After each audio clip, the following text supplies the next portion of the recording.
Ya kalau apa namanya, mentor coaching atau mentoring? Mentoring. Kalau mentoring bagi saya itu apa namanya, kita bisa menimba ilmu dari pengalaman dari orang lain. Nah, dan memiliki ilmu yang lebih mendalam. Nah, misalnya atasan kita memberikan ilmu kepada bawahan kita tentang apa yang harus atau apa yang harus bisa kembangkan di dalam perusahaan, di dalam kegiatan belajar mengajar dari pengalaman dari atasan tersebut, dibagikan pengalamannya kepada kita bawahannya.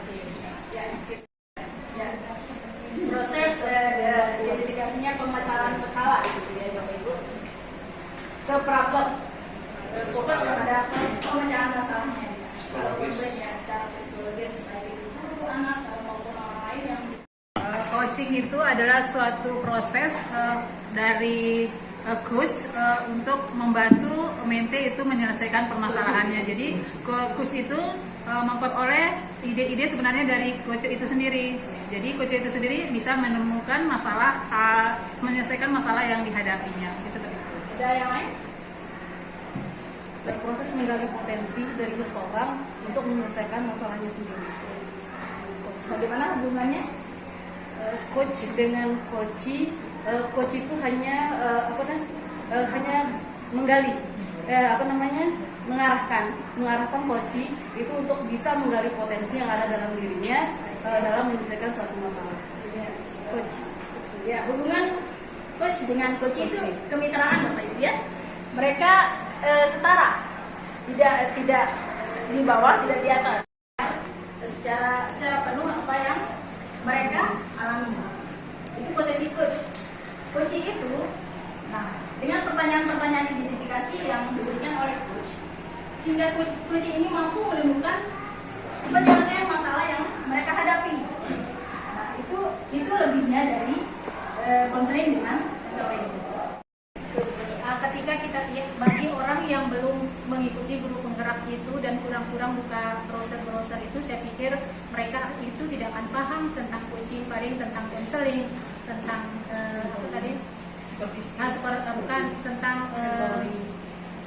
mentoring. Jadi dalam anggapan teman-teman itu ketika kita melakukan supervisi, ya ketika melakukan supervisi, dianggap ibu ini lebih ahli. Ya. Akhirnya di proses pasca observasi itu kan saya memanggil teman itu. Kemudian ibu setelah itu Ibu Ana, saya bilang bagaimana tadi mengajarnya? Aduh Bu, gemeter saya Ibu. Tapi saya lihat tak gemeter kok. Kedua-duanya guru itu saya kan mengamati dari belakang. Saya tidak melihat mereka itu gemetar. Ya karena mungkin di belakang kan saya duduk mengamati. Kemudian dia yang saya gemetar betul Bu, karena ada ibu.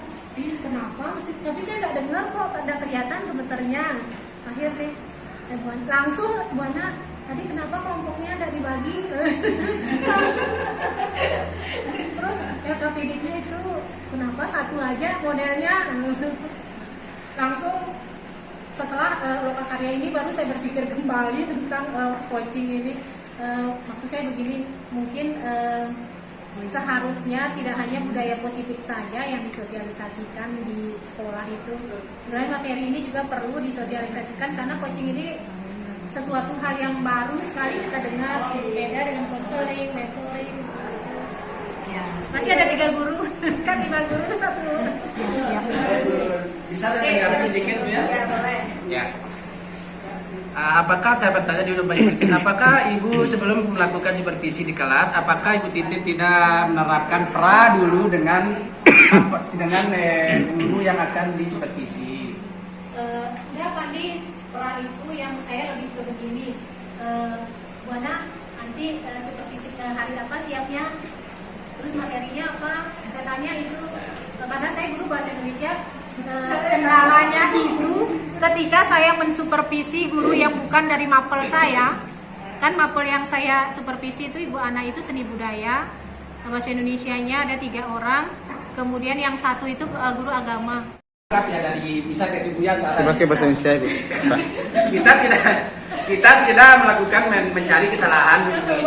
Cuma kita kan ingin melihat apa kelebihan di dalam dia melakukan supervisi tersebut atau jalannya prosesnya yang kita lihat di situ, dan kita bisa menjelaskan di guru tersebut bahwa kita di situ tidak tidak semata-mata untuk memantau atau melihat dia bagaimana dalam proses, bagaimana untuk mencari dalam kesalahannya dia. Kan kita cuma satu pertanyaan. Nah, dari kata kunci yang dia keluarkan, misalnya entah itu masalah, entah itu, baru kita membuat identifikasi apa yang dia ingin selesaikan. Cerita mungkin terusnya langsung ke permasalahan dia, KPD-nya atau mengajarnya atau apa, nggak usah nanti proses supervisinya nanti itu akan itu terganggu Bapak Ibu konsentrasinya. Jangan kita arahkan ke situ dulu. Kita luas saja dulu ke keadaan kita sekarang, bertemu dengan dia seperti apa. Dia mungkin punya masalah keluarga, punya masalah dengan anak didiknya, dengan rekan kerjanya. Kita duduk seperti itu dulu, Pak. Jangan terlalu jangan terlalu kaku, jangan terlalu kita memojokkan gitu ya. Waalaikumsalam warahmatullahi wabarakatuh. Alhamdulillah praktek coaching ini sudah saya lakukan bersama rekan sejawat saya di sekolah. Di kegiatan modul 2.3 saya sudah melaksanakan, tapi yang menjadi pelajaran bagi saya nih Bu, pada saat saya menjadi coach,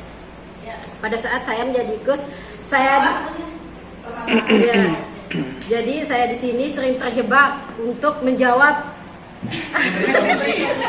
Iya. Itu yang terjebak pada. Nah, di sini juga rekan sejawat saya asing sekali dengan kegiatan coaching, padahal kita di sekolah sering melakukan ini percakapan biasa. Selesai sekolah kita mencari solusi dari evaluasi kelas kita pada hari itu, sering kita lakukan. Nah, mendengar kata coaching, ya ini apa sih ini Bu, coaching? Nah, saya jelaskan sedikit, mungkin paham sudah, mungkin istilahnya mungkin dia. Dari sesi pertanyaan Ibu tadi dan juga Bu Eli, bahwa coach itu tidak memerlukan dia memahami tentang muatan yang disampaikan oleh seorang guru. Yang diperlukan oleh seorang coach adalah keterampilan untuk menggali ide dan gagasan pada coachingnya. Sehingga coachingnya nanti dengan keterampilan berlatih, kita akan mampu membangkitkan apa yang menjadi sumber daya yang dimiliki oleh coachingnya untuk mengatasi permasalahan yang ada. Jadi kita tidak cenderung pada substansi masalah muatan dari suatu bidang studi atau apa tidak. Jadi ini yang makanya di awal tadi kita diketerangan tentang apa itu mentoring, apa itu counseling, dan apa itu coaching. Karena saya mengulang bahwa mentoring itu itu adalah berbagi pengalaman sebenarnya. Kita berbagi pengalaman kepada mentee kita. Kemudian yang satunya counseling, kita berbagi keahlian. Sehingga nantinya konseling kita akan mudah menemukan sesuatu untuk memecahkan masalah yang dihadapinya. Nah, terkait dengan apa substansi yang kita lakukan hari ini, 2.3 akan mengarahkan kita kepada pemahaman observasi di kelas.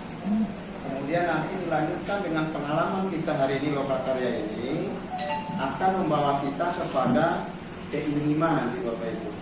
Jadi pengantar di 2.3, berlatih nanti di TI 4, kita sudah kan masing-masing. Nah, nanti akan dimatangkan kembali pada TI 5.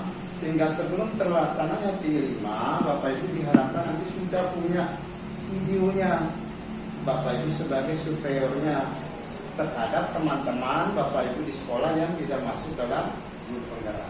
Terkait dengan coaching saya. Nah, permasalahan kita di sekolah itu biasanya banyak guru-guru yang tidak mau di coaching gitu Pak, atau tidak mau di supervisi. Gini aja, sesama guru penggerak aja katanya, biar enak nyambung. Padahal sebenarnya kita kan mau menerapkan, mau mensosialisasikan apa itu coaching, cara supervisi. Tapi bingung saya, belum saya,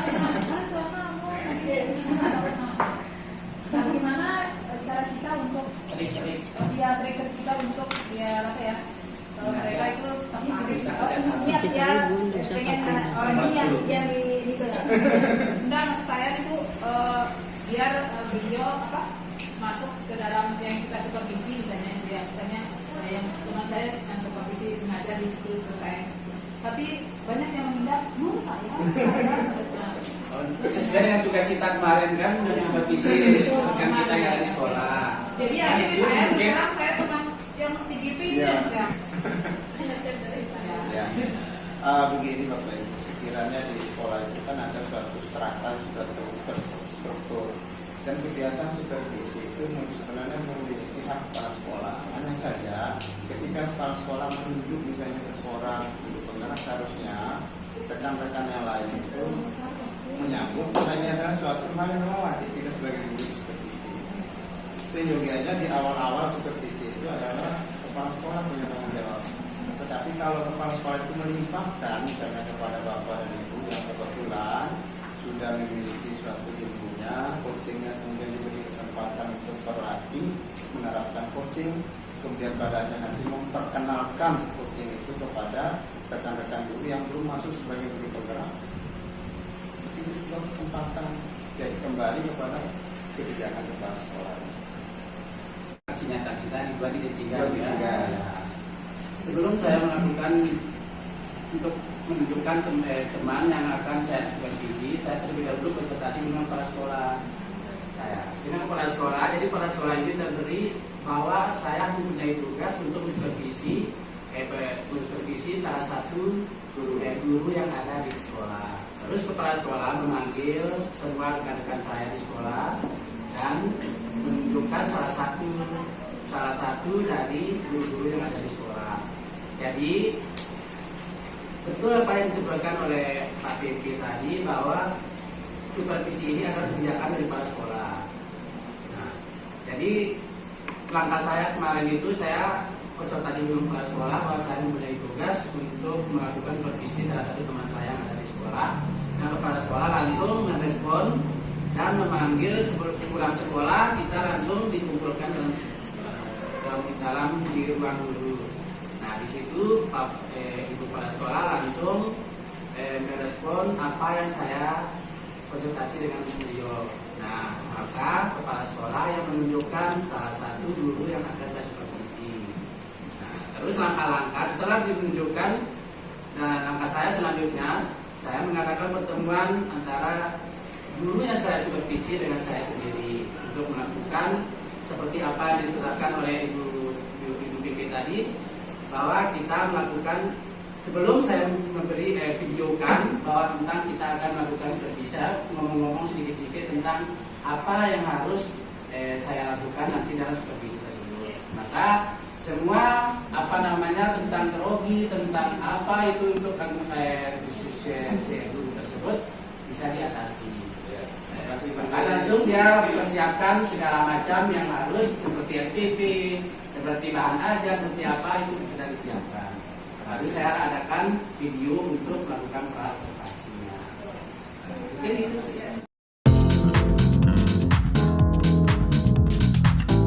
Masuk. Assalamualaikum. Waalaikumsalam. Panas. Gimana kabarnya ini Panas? Alhamdulillah, ruang malam kawan. Oh, saya. Hai Gafar. Ada masalah apa Panas? Kok kelihatannya murung sekali kelihatannya ini? Ya Pak, ini ada masalah sedikit di kelas. Ada seorang murid saya kan ngajar di kelas 5 Pak. Saya. Di kelas 5 itu ada 29 anak. Saya. Dan ada satu anak ini, kerepotan saya Pak menghadapinya. Namanya Maulana dan saya mau curhat Pak tentang dia ini Pak. Oh, silakan Panas dengan senang hati Pak.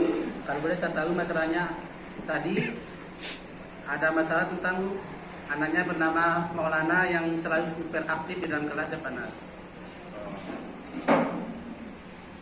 Ya betul Pak, murid saya ini anaknya suka teriak Pak.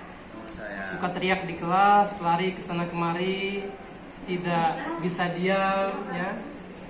Ia suka mengganggu teman-temannya yang lain. Apa yang ia lakukan membuat teman lainnya terganggu Pak. suasana kelas juga menjadi tidak nyaman karena anak ini. Terus sikap seperti seperti apa yang Bapak maksud tadi, Pak Nas? Itu tadi Pak, dia itu suka teriak, tidak hanya di dalam kelas tapi juga di luar kelas. Walaupun tubuhnya kecil mungil, tapi ia tidak bisa diam di kelas Pak. Oh saya. Jadi Pak Nas, sikap berlebihan itu di saat jam pembelajaran saja atau memang kesehariannya memang dia seperti itu ya Pak Nas? Iya Pak, kasus terbaru kemarin, ia itu menarik jilbab temannya yang perempuan dan kacamata dari temannya itu patah Pak. Nah, jadi dia terus saja membuat masalah, ada saja masalahnya Pak. Pernahkah Bapak tanya apa masalah dia saat dia tidak bisa duduk tenang Pak?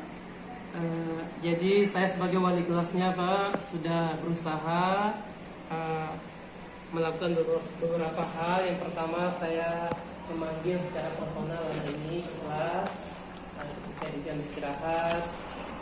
Saya tanyakan apa alasan menjadinya tidak bisa diam. Katanya ya memang seperti itu Pak, ya selalu saja tidak bisa diam, berbuat seperti mengganggu teman-temannya dan tidak bisa mengontrol dirinya Pak. Terus Pak Nas, pernahkah Bapak mencari informasi tentang dia dari guru sebelumnya atau orang tuanya Pak? Memang di awal pembelajaran saya memegang kelas ini Pak, saya juga sudah menggali informasi dari guru kelas sebelumnya di kelas 4. Guru kelasnya mengatakan bahwa memang dia sangat hiperaktif di kelas, mengucapkan kata-kata kotor. Begitu pula dengan orang tuanya Pak. Saya sudah berkomunikasi dan orang tuanya juga menyadari bahwa Maulana ini sering menunjukkan sikap seperti itu bukan hanya di sekolah tapi juga di rumah. Apakah Bapak pernah mencatat atau mendokumentasikan sikap si Maulana ini Pak?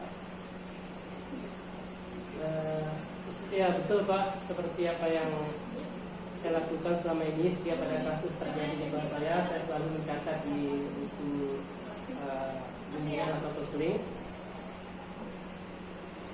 Terus kira-kira apa rencana Bapak untuk mengatasi masalah murid ini Pak, si Maulana ini? Memang Pak, pada awalnya saya hanya sebatas memanggilnya saja, memberi nasihat, membangun kesadaran diri bahwa apa yang ia lakukan itu tidak baik, bukan hanya buat dirinya saja tapi juga buat teman-temannya yang lain, dan meminta dia untuk berjanji tidak mengulangi perbuatannya di masa yang akan datang. Saya Pak.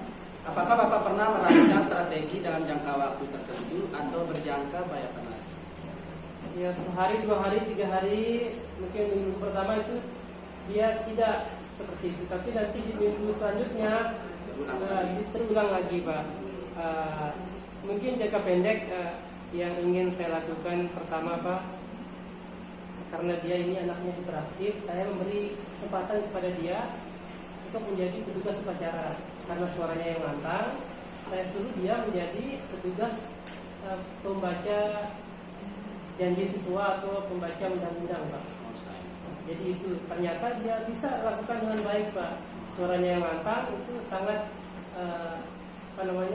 jelas terdengar ketika membaca undang-undang, dan ini juga diapresiasi oleh kepala sekolah bahwa memang anak-anak yang seperti itu bisa kita kasih kesempatan tanggung jawab untuk menjadi salah satunya petugas upacara. Bagus sekali Pak Nas.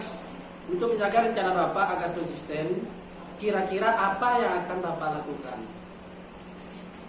Ini Pak yang memang sulit ya, seperti saya sampaikan tadi, sehari, 2 hari, 3 hari mungkin dia bisa diam, tidak suka berteriak-teriak, tidak interaktif, tapi di minggu selanjutnya itu berulang lagi. Mungkin ini memang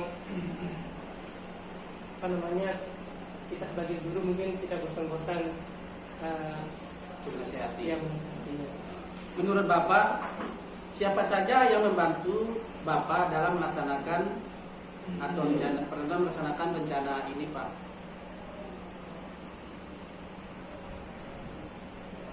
ya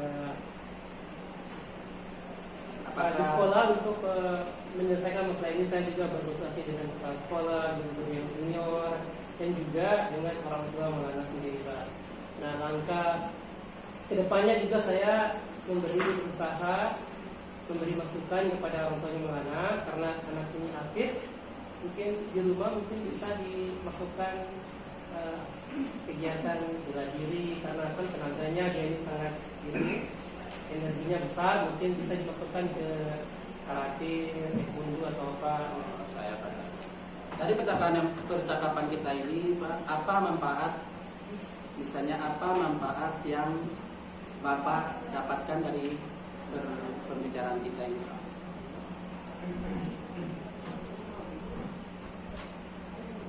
Dari kasus Maulana ini, Pak, yang saya dapat simpulkan, pertama saya harus melibatkan dirinya dalam kegiatan ekstrakurikuler, dan juga saya memberi masukan saran kepada orang tuanya agar di rumahnya juga Maulana ini ada kegiatan yang dia ikuti, sehingga energinya yang besar itu bisa tersalurkan kepada hal-hal yang positif.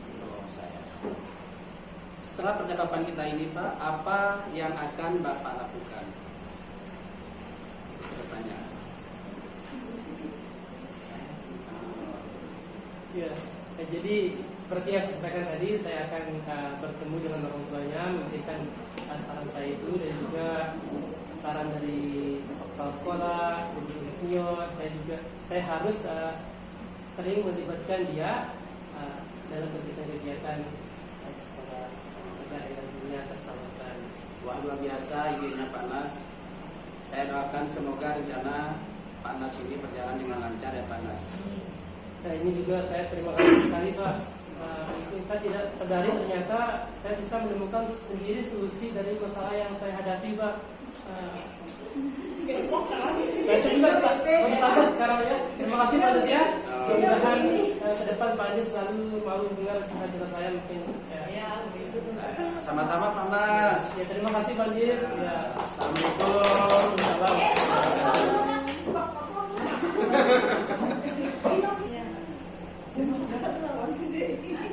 Sukses untuk Waktu dengan jam. Assalamualaikum. Waalaikumsalam. Bentar Ibu, bentar kemana jam ini?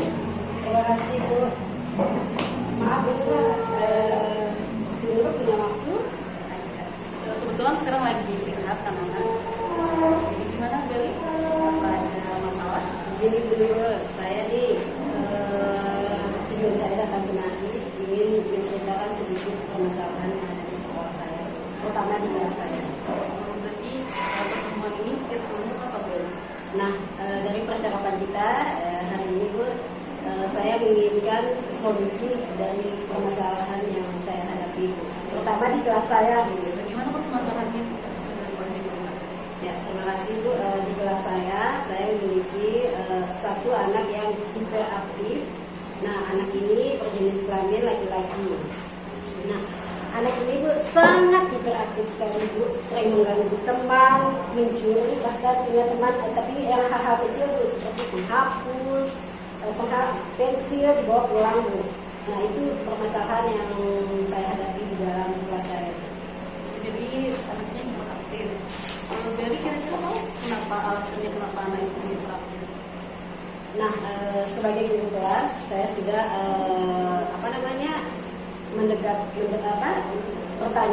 melakukan pendekatan restitusi kepada anak ini, menanyakan kenapa hal itu bisa terjadi, ada apa, dan anak ini juga aktif menjawab pertanyaan-pertanyaan dari saya. Saya bertanya, kenapa kamu bisa mengambil yang bukan hak milik kamu sayang? Ya, saya tidak memiliki itu, saya sangat memiliki yang seperti anak, misalnya anak kerja itu yang punya boneka-boneka seperti itu, dia sangat menginginkan boneka-boneka seperti itu yang sama dengan kepunyaan temannya bernama Ian. Jadi Ibu Eli pernah melakukan apa? Misalnya untuk anaknya seperti itu menghadapi anak seperti itu. Jadi solusinya gitu gimana kita tadi? Ya, ini salah satu solusi yang ingin saya temukan di percakapan ini Bu, dan ini juga tantangan bagi saya untuk anak ini bisa menjadi anak yang lebih baik. Jadi saya ini melakukan seperti yang saya sudah katakan tadi, melakukan pendekatan restitusi dan mengcoaching anak ini, mencari tahu apa permasalahan anak ini tadi. Kemudian saya juga mengunjungi istilahnya mengunjungi rumahnya, bertanya kepada orang tuanya apakah anak ini di luar lingkungan sekolah juga perilakunya seperti ini. Nah, kebetulan orang tuanya juga sangat bekerja sama dengan kami itu, orang tuanya tidak mengetahui kemampuan anaknya seperti ini, baik di lingkungan sekolah ataupun di lingkungan sekolah. Setelah itu solusinya pun saya temukan itu, saya ke teman bermainnya di luar sekolah. Saya menemui teman bermainnya di luar sekolah, saya menanyakan ke teman-temannya apakah si anak ini sikapnya seperti ini di sekolah, apakah sama sikapnya di luar sekolah. Nah, dari teman ini saya mendapatkan jawabannya, Bu. Anak ini sangat terobsesi dengan benda-benda yang sama seperti ini. Benda-benda yang bagaimana? Yang misalkan anak ini kan anak yang punya menghapus ini boneka-boneka pink, penggarisnya pink. Ya, dan jadi anak ini menginginkan benda-benda yang sama seperti warnanya. Iya, seperti benda ini. Jadi hambatan Ibu di dalam mengatasi hal ini ada dapat hambatan? Hambatannya mungkin ini dua hambatan saya. Anak ini tidak memiliki ekonomi yang lebih. Jadi hambatan saya itu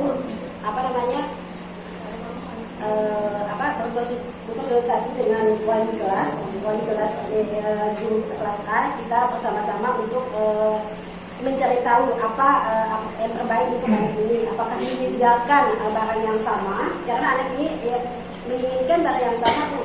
Jadi solusi lainnya gitu. Iya, itu menyediakan barang yang sama seperti punyanya Syria, seperti bendanya sama, warnanya sama, supaya si anak ini tidak mengambil kepunyaan temannya yang lain. Kira-kira yang dapat membantu Ibu dalam menjalankan aksinya siapa? Yang dapat membantu saya banyak sekali, Bu, di luar sekolah ataupun di dalam sekolah. Di dalam sekolah ada rekan sejawat saya, baik di rekan sejawat di dalam kelas saya ataupun di kelas A. Karena saya di kelas B, Bu, jadi ada di kelas A juga. Nah, di luar lingkungan sekolah ada orang tua dan teman bermainnya. Kira-kira kapan Ibu melakukan aksi ini, misalnya memberikan yang sama tadi, kapan jangka waktu yang Ibu perlukan untuk solusi tadi? Nah, setelah saya melihat aksi yang dilakukan oleh anak ini, saya evaluasi hari itu, saya berinisiatif bersama teman-teman saya akan melakukan secepat mungkin, Bu, agar anak ini tidak melakukan hal yang sama setiap hari, supaya anak ini bisa berubah. Mungkin minggu depan sudah bisa saya laksanakan. Mudah-mudahan bisa selesaikan dengan baik ya. Amin. Ada lagi Bu yang ada masalah yang lain lagi kira-kira? Alhamdulillah, Bu, tidak ada masalah. Hanya itu yang ingin saya share bersama Ibu, dan luar biasa sekali dari percakapan kita hari ini saya mendapatkan solusi dari permasalahan yang saya hadapi. Nanti kalau misalnya kapan-kapan ada masalah atau saya ada masalah, kita bisa saling-saling ya. Siap, Bu. Terima kasih atas waktunya. Sama-sama Beli. Assalamualaikum. Waalaikumsalam.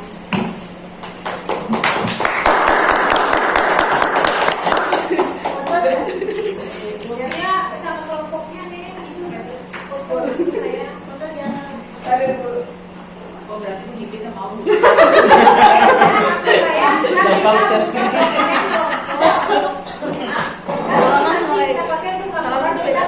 Dukung. Berdiri apa skip? Assalamualaikum warahmatullahi wabarakatuh, Ibu Titin. Waalaikumsalam, Bu Yen. Tumben Bu Yen kesini mengunjungi saya di perpustakaan. Saya ini lagi ada masalah, lagi pusing. Nah, kenapa pusing Bu Yen? Biasa permasalahan di kelas, Bu, dengan siswa-siswa yang karakternya berbagai macam. Oh ya, selama ini Bu Yen ngajar di kelas berapa saja? Saya ngajar di kelas 81 sampai 85, Bu. Oh iya. kira-kira masalah yang dihadapi Bu Yen bisa saya Ini Bu, di kelas 85 ini saya terima kebetulan saya dengar cerita dari guru-guru BP-nya banyak sekali siswa yang sering datang terlambat Bu.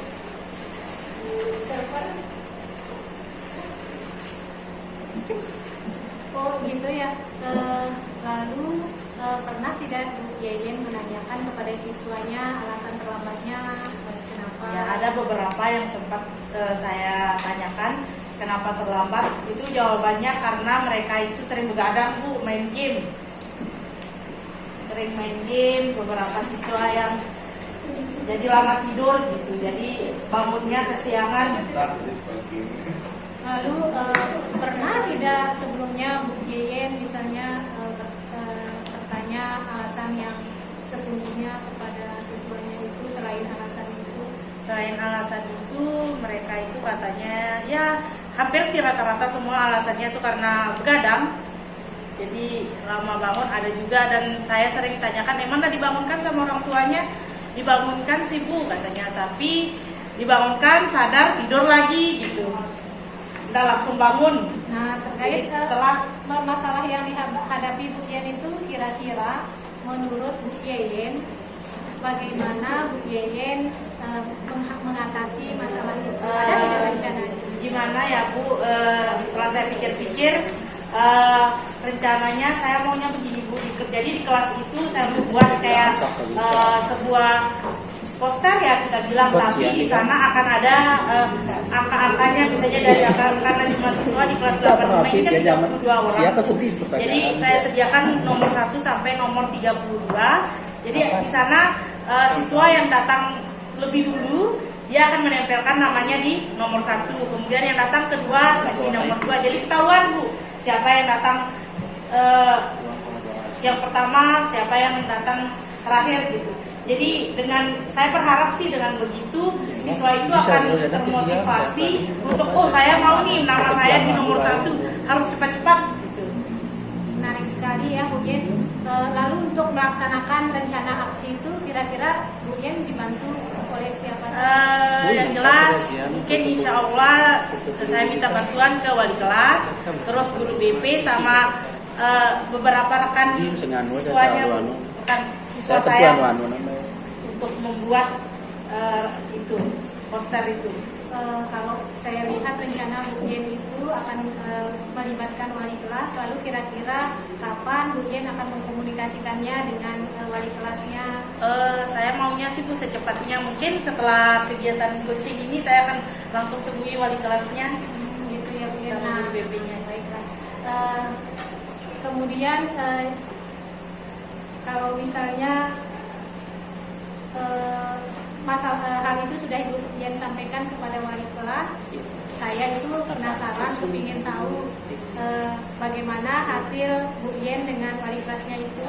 Siap Ibu, nanti setelah misalnya saya ketemu dengan wali kelas dan guru BP-nya, kita ketemu lagi Bu ya. Oh iya, baik. Saya tunggu aksinya Bu Yen. Siap Bu. Terima kasih banyak Bu Titinnya. Sama-sama. Saya jadi tahulah solusi dari masalah saya sendiri. Kita sama-sama itu gunanya kita punya rekan sejawat ya. Kita melakukan proses coaching ini. Terima kasih. Terima kasih Bu Titin.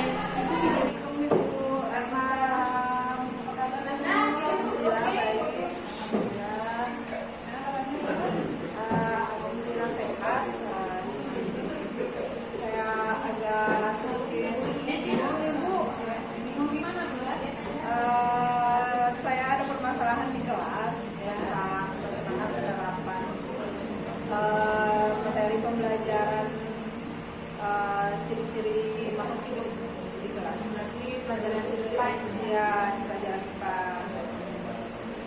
Apa permasalahan yang Ibu anggap? Saya kesulitan dalam memberikan contoh tentang ciri-ciri makhluk hidup pada tumbuhan. Jadi tujuan Gubernur bertemu saya ini jadi untuk mencari solusi bagaimana cara-cara untuk mengatasi cara mengajarkan, memberikan contoh tentang ciri-ciri makhluk hidup, salah satunya yaitu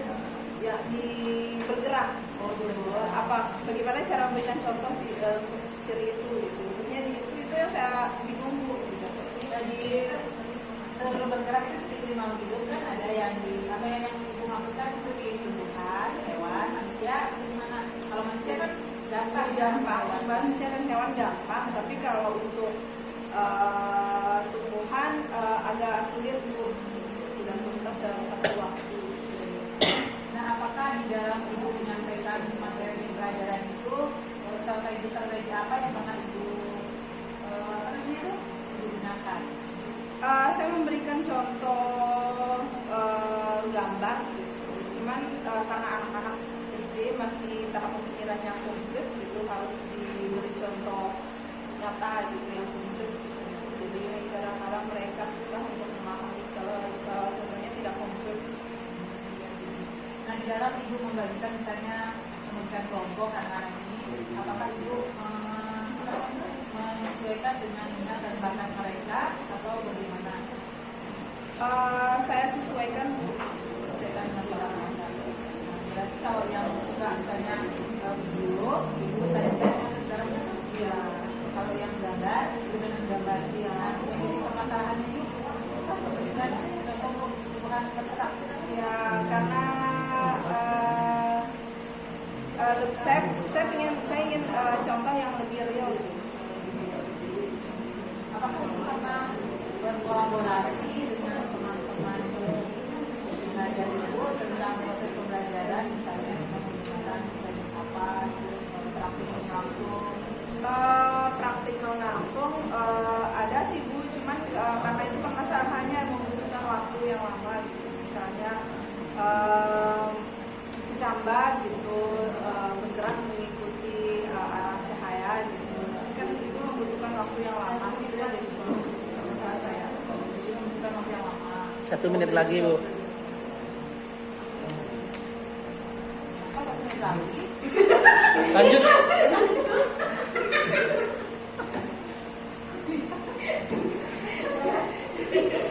Ini kecambah ya. Ya. Mengalir saja. Kalau untuk belakang itu melakukan percobaan di rumah, Ya, saya bisa melakukan saya bisa melakukan percobaan di rumah dan supaya untuk menghemat waktu. mengenai masalah yang ini kira-kira sudah ibu temukan apa tindakan itu untuk Ya sudah, jadi untuk menghemat waktu tidak memberikan waktu pelajaran di sekolah, saya suruh mereka praktik di kelarahan waktu di rumah saja untuk contoh gerak tumbuhan itu. jadi dengan kegiatan kita ini ibu menemukan sendiri solusinya ya. Ya, sudah saya temukan solusinya, jadi saya tidak perlu menghabiskan waktu di waktu pelajaran di sekolah-sekolah. Jadi ada siapa-siapa saja yang ibu ajak bekerja sama dalam Mungkin saya akan menghubungi orang tua. Kebetulan saya punya nomor HP mereka masing-masing. jadi dalam mengatasi bisa dibantu oleh orang tua muridnya. Saya punya grup WA Pak.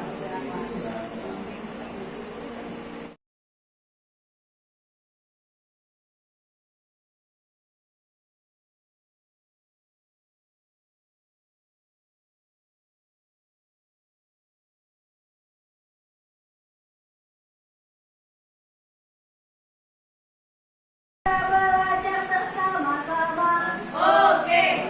Untuk ada pas foto dan mari kita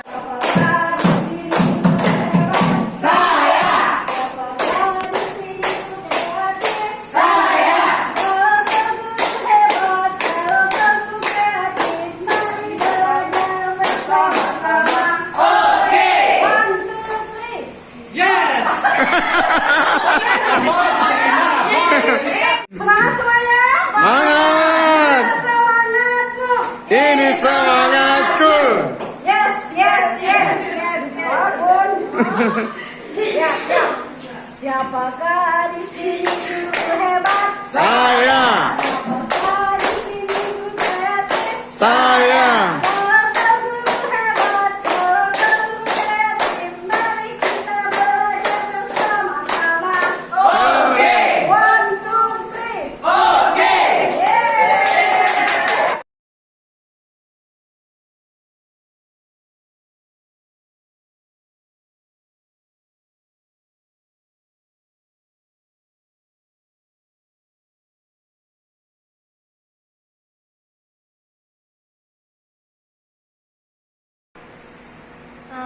sebagai seorang coach, Ibu Nurul sudah menyampaikan dengan jelas dan sistematis pertanyaan sehingga coach mampu menyampaikan isu atau masalah yang dihadapi dengan nyaman. Verifikasi di sini saya melihat bahwa sebagai seorang coach, Ibu Nurul itu mampu mengajukan pertanyaan dan umpan balik terkait potensi yang dapat dilakukan coach untuk menyelesaikan masalahnya. 3. Rencana aksi. Tadi saya melihat Ibu Nurul juga sebagai coach sudah mampu mengajukan pertanyaan dengan baik terkait rencana aksi yang akan dilakukan oleh coachnya. Kemudian yang keempat, tanggung jawab. Komentar saya, pertanyaan dan umpan balik yang diajukan coach kepada coach mampu merangsang coach untuk berkomitmen tentang rencana aksi yang akan dilakukan.